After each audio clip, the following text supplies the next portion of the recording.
The Auburn Tigers hold on. Perfect in season openers under Butch Thompson.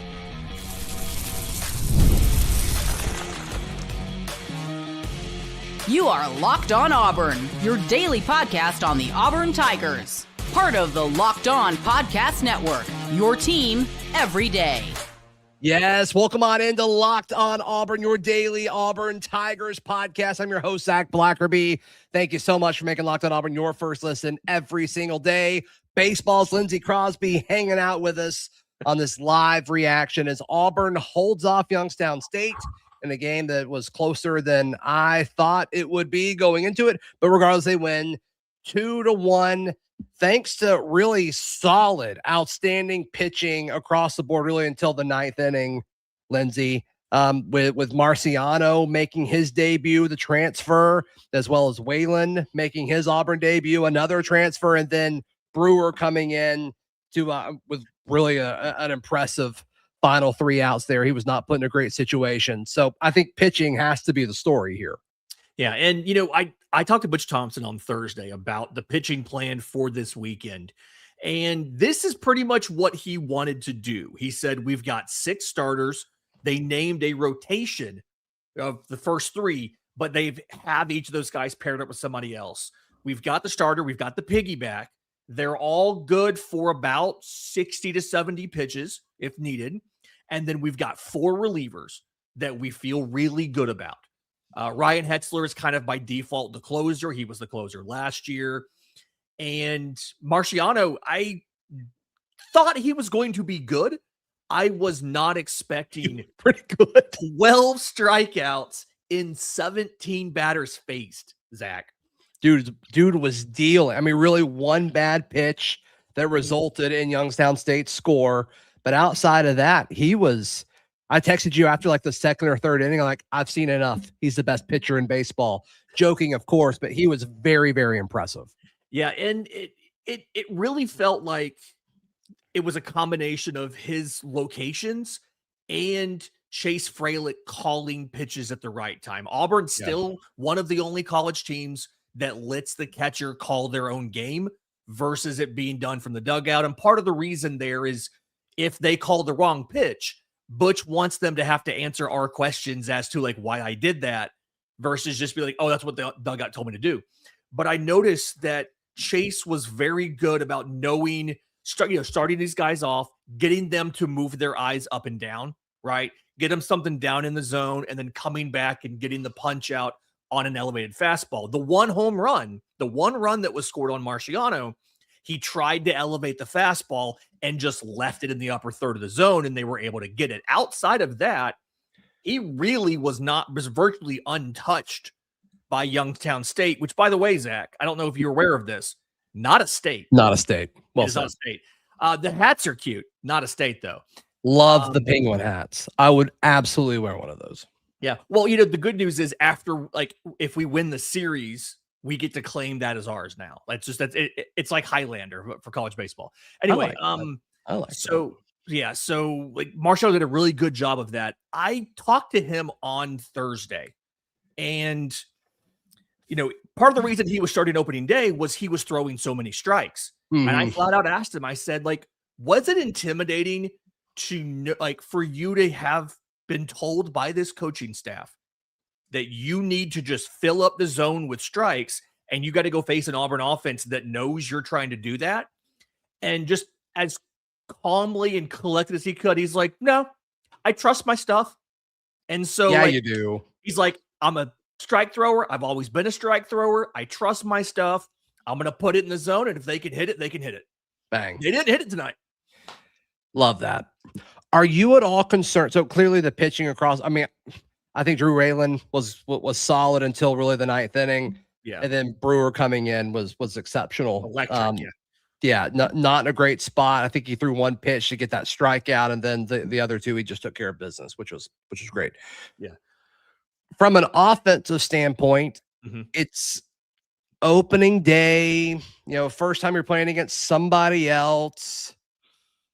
Their pitcher, their ace seemed to be pretty decent, Lindsay.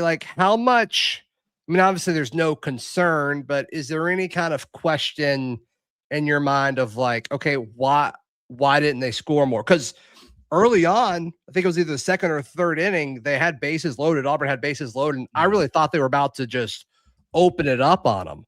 And props to Youngstown State, which is not a state. No, but they answered and they kept this close until the eighth. So any question or pause about this offense? What do you kind of attribute that to? I think it's gonna resolve itself. I mean, I do think there was a little bit of what I always like to call hero ball. And I imagine right now, Butch Thompson in media is talking about how he didn't like some of the approaches of the at-bats. And it felt a little atypical from what Auburn typically does, where they're looking to pass the baton, the thing Butch always says, string together consecutive hits and, and get runners in. And it just really felt like they were struggling with Gebhardt so much. And that curveball of his, in their defense, that curveball was fantastic. And just a lefty with a devastating curveball like that is going to be hard for any roster to deal with. But it felt like they started to, after that bases loaded moment, they started to just go for the big hit. You saw all these flyouts at the wall, warning track, and one of Auburn's big runs scored because the right fielder just missed the ball. It hit his off top of his glove. Right. But it's fixable. This is something we've seen all baseball teams do this. We saw Auburn do this at times last year. I'm not super concerned with this for the rest of the weekend or the rest of the season. You'll see it from time to time. I think this was just, you faced a Friday night dude that had a really good curveball. You couldn't figure it out, and you just got a little tight. I think that's really kind of it. All right. So final notes on this game, as well as what to expect for the rest of the series. That's next, right here on this live edition of Locked On Auburn. Today's show brought to you by our friends at Indeed. Lindsay, can you imagine needing a qualified candidate and not looking at Indeed? Listen, I needed somebody to help me at Braves today. I went into Indeed and said, hey, give me somebody who knows ball, who knows baseball, and loves the Braves. Bam. They just threw people at me. So convenient, so easy. Yeah, you don't want to spend time, shifting through resumes and all of that with the interviews. Let Indeed handle it for you. Listeners of this show will get a $75 sponsored job credit to help get your job the premium status it deserves at Indeed.com/podcast. That's Indeed.com/podcast. Hiring, do it the right way with Indeed. Today's show also brought to you by our friends at FanDuel. FanDuel is America's #1 sports book. You can gamble and get in on the action for the winter games, as well as Auburn opened at a 5.5-point dog. They are now an 8.5-point dog on the road tomorrow against Arkansas. So if you want to get on the action there, you certainly can. FanDuel, America's #1 sports book. And of course, with FanDuel, you can play your game. Today's show also brought to you by our friends at Mazda. This is Mazda's moving the game forward for those who show there's more to the score than what's on the screen. Lindsay, give us somebody who moved the game forward courtesy of Mazda this evening. Oh, it's absolutely clear. This name, Jake Marciano. Has to be. Career high in strikeouts. 12. Is that the highest since Tanner Burns? Didn't I see that? That's the highest in at Auburn since Tanner Burns. Yes. Wild. Gonna be great. Mazda puts the same passion into every model. Highlights make the real. What it takes to get there is what makes it count. There's more to a Mazda because there's more to you. Thank you so much for making Locked On Auburn your first listen every single day. We will be live after as many baseball games as we possibly can, virtually all of them, unless there's like a basketball game at the same time. Auburn holds off Youngstown State 2-1. Yes. Hang on. Do you know who did not hold off Washington State? Alabama. Really? They lost 8-4 tonight at home. Just sort of out there. Makes you feel better about a 2-1 when you look at like, oh, not everybody wins these games. Yep, exactly. Not everybody wins opening day. They lost. Anyway, go ahead. Yeah, that's wild. Yeah, that's wild. Do we have an official ruling on tomorrow yet? there's been a lot of talk about a potential doubleheader tomorrow. Is that official yet? The conversation that I had was going to be after the game today. They were going to discuss, are they doing a doubleheader tomorrow? The forecast is a lot of rain on Sunday. Youngstown State is staying through Monday. So my expectation is a doubleheader tomorrow, but that's not official yet. It'll be official probably about 30 minutes from now if they do it. We're recording this at 8:20 p.m. Yeah. So programming note, if there's a doubleheader, we will post our reaction to the doubleheader. That'll go up Sunday morning. I got to go live with basketball. So we'll go live with basketball, and then we will post our reaction Sunday morning. Lindsay, as far as what we expect the rest of the series, I can't imagine Youngstown State's other pitchers are as good as who we saw tonight.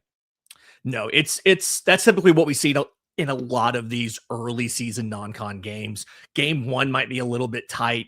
2 and 3 are going to be usually a little bit looser simply because it's just a depth issue. Just how much depth do they have versus you? You see this a lot in non-con games over a weekend. That's just how it is. I do think from the Auburn side, you are going to see some changes to the lineup. Butch talked about this earlier in the week. They've got 4 or 5 different lineups they can run. They can do whatever they want. They can load it up with lefties. They can load it up with righties. But every configuration of the lineup they have leaves 2 or 3 guys out. Like tonight, you got you made some substitutions for defense late, but outside of that, like you started Bristol Carter was not in the game to start the game. He came in the 9th for defense. Lucas Steele, the catcher, was in left field. He came out. Bristol Carter went in to play center. Like, it's just, you're going to see some moving around. Eric Guevara may not always play shortstop. He may move to third base, and then you get Ryan Farber at short. Just a lot of kind of moving and things like that. That's going to be Auburn right now. The players are going to make the lineup. They're going to make changes based on how they think the guys did tonight, who was pressing, who was having good at-bats. But it's just, they got to figure out a starting 9 that makes sense. Because after this weekend, you've got Cincinnati on Tuesday, and then you go to Arlington for some tough matchups, Louisville, Florida State, whatever. But we're not looking ahead. We're going to get Youngstown State on Saturday. Again, probably 2 games. We don't have that official as of yet. Yeah. I love that Chris Rembert led off. And, the big question when leading off is, the RBI question. And he got the first Auburn RBI of the season. I love how that happened. Yeah. It's just, that's one of those things. They've been so focused and committed on getting the leadoff runner on in every single inning. And clearly they didn't do that a lot tonight. I mean, Auburn had 5 hits on the night. But Chris Rembert is just like the poster child for doing that. Chris Rembert's just the poster child for putting balls in play, getting on base, causing havoc. And, he drew a walk and had one of Auburn's 4 hits tonight. And Eric Guevara, you see why he's in there, even if he's not a normal shortstop. You saw while he was in, he had 2 of Auburn's 4 hits, the only extra base hit, I think, and scored a run. So there you go. Yep.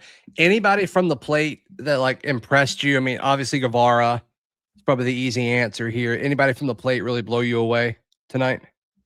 I do think Chase Fralick's at bats were really good. And it's I've always thought that catchers should have decent at bats because you understand the strike zone so well. But sure. I did it felt like how patient that he was.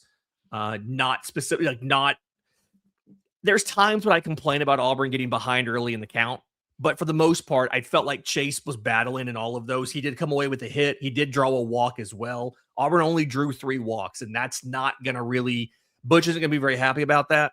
But of those 3, one of them was Chase's. He also had a hit. And that's why he's going to catch probably 85% of the games this year, because he's a great game caller. I shouted them out earlier. He's also just impressive at the plate. Yep. You got a prediction for the series? I'm going to say Auburn sweeps them. I also think Auburn sweeps. I didn't think they were going to lose tonight until I started watching. Got a little uncomfortable there for sure. Braden Gebhardt probably earned his NIL check today. But having seen that, now I think I'm calling for a sweep. I just, I don't Kinda felt think like tonight Auburn was their leaves as opportunity many to runners on do it. base as they did tonight. I think Auburn cashes in more of those opportunities going forward now that they've gotten past the curveball monster that is Braden Gebhardt. Right. So all in all, Auburn takes care of business, improves to 10-0 in season openers under Butch Thompson. Great stuff. Lindsay Crosby, how can people check out more of everything you've got going on? The Auburn baseball stuff's over at thebarnauburn.com. We had a nice long thread going during the game. And then all of the Atlanta Braves content, bravestoday.com and the Braves Today podcast. Absolutely. Please like the video. Please subscribe if you're tuned in on audio. Please subscribe and leave us a review. Helps the show out a ton. We'll see you next time. This has been Locked on Auburn.